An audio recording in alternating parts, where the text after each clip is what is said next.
تو جتنے بڑے گناہ ہیں سب سے بچا رہا اپنی زندگی میں، لیکن ایک گناہ کسی بڑے گناہوں میں سے اس کی زندگی میں رہا، مثلا تکبر، آج اسی پہ بات کرنی، تو یہ تکبر ایک گناہ جہنم میں لے جانے کے لیے کافی ہو جائے. تو لہذا ہم سنیں گے، وہ سننے کے بعد پھر اپنی زندگی کا جائزہ لیں گے. بولنے والا خود بھی، یعنی وہ اس سے مستثنا نہیں ہے کہ وہ اپنے آپ کو پاک سمجھے، بولنے والا بھی اور سننے والے بھی، کہ اگر ہمارے اندر یہ عیب، یہ بڑا گناہ، یہ کبر ہے تو اس سے اپنے آپ کو بچانا چاہیے اور کبر کو دور کر کے اپنے اندر عاجزی پیدا کرنی چاہیے. تکبر یہ ہوتا ہے کہ انسان اپنے آپ کو دوسروں سے بڑا سمجھے کہ میں بڑا ہوں. اور پھر تکبر مال کا بھی ہوتا ہے، علم کا بھی ہوتا ہے، جاہ کا بھی ہوتا ہے، حسن کا بھی ہوتا ہے، خاندان کا بھی ہوتا ہے، اعمال کا بھی ہوتا ہے. تو نیز کسی بھی عمل میں آپ لے لیں، اپنے آپ کو دوسروں سے بڑا سمجھا، اس وقت تکبر کر لیا، یہ متکبر انسان ہے.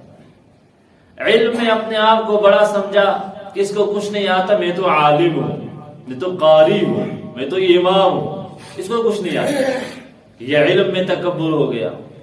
مال میں تکبر کہ ان کے پاس کیا ہے، یہ تو فقیر لوگ ہیں، یہ تو ان کے پاس تو ہے نہیں کچھ، نہیں یہ تو بھیک مانگنے والے ہیں، میرے پاس تو کروڑوں کا ہے، میرے پاس تو بینک بیلنس اتنا ہے، میری جائیداد اتنی ہے، میرے مکان اتنی جگہ ہے. یہ تو مال میں تکبر ہو گیا.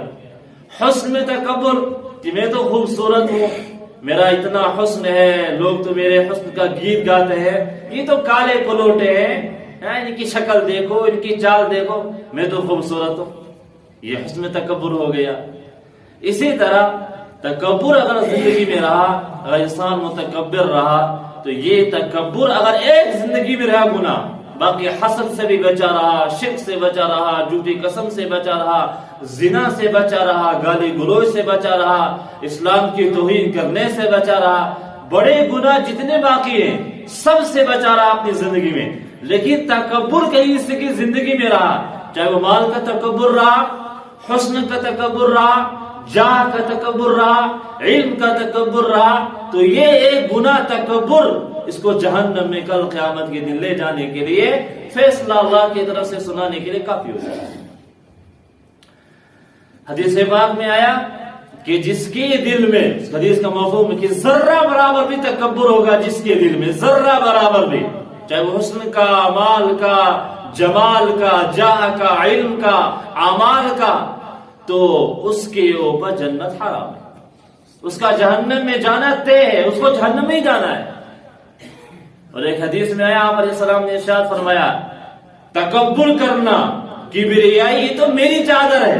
اللہ فرماتے ہیں کہ تکبر کرنا، کبریائی، بڑا پن، یہ تو میری چادر ہے. اللہ فرماتے ہیں اور جو اس چادر کو چھینے گا، جو چھیننے کی کوشش کرے گا، یعنی مطلب یہ ہے کہ جو بندہ تکبر کرے گا، تکبر کرنا صرف اللہ کی صفت ہے، صرف اللہ کے لیے، یہ اللہ کی چادر ہے.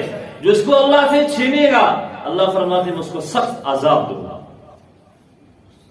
اور شیطان نے کیا کیا تھا؟ تکبر کیا تھا، اپنے آپ کو بڑا سمجھا تھا حضرت آدم علیہ السلام سے. تو اللہ تعالیٰ نے دیکھو کیا کیا تھا. ابھی بھی لعنت ہو رہی ہے اس پہ، قیامت تک لعنت رہے گی. اور جو اس کی پیروی کرنے والے ہوں گے، اس کے پیچھے چلیں گے.